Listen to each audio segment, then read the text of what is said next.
তারাকান্দা যদি গেছি 150 টাকা বা 120 টাকা করে গেছি, এখন বাইপাসে 300 টাকা করে ভাড়া যেতেছে।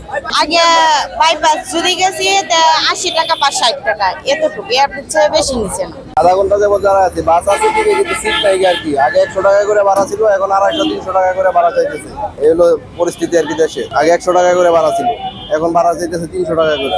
বাস আছে কিন্তু সিট নাই আর কি, দাঁড়ায় যাইতেছে। দাঁড়ায় রয়েছে তো পরে 1 ঘন্টা মতো। আল্লাহ যাবো ভাড়া থেকে 400 করে, ভাড়া এমনি 250-300 টাকা করে ভাড়া।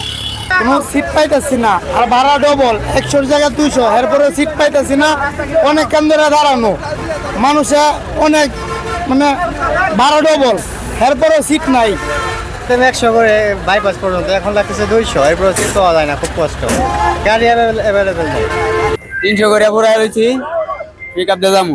বাসে তো অনেক গরম, যে রোদ্র দেয় নাই, এটা মনে হয় যে বাইরে উঠে যাবো। দাঁড়ায় থেকে 400 টাকা করে দেওয়া লাগে, এখন পিক আপ দিয়ে যাইতেছি 300 টাকা করে নেত্রকোনা। 200 করে ভাড়া, মাইমিসিং যাই বাইপাস। এই যে আমরা দুইজন উঠছি 400 টাকা।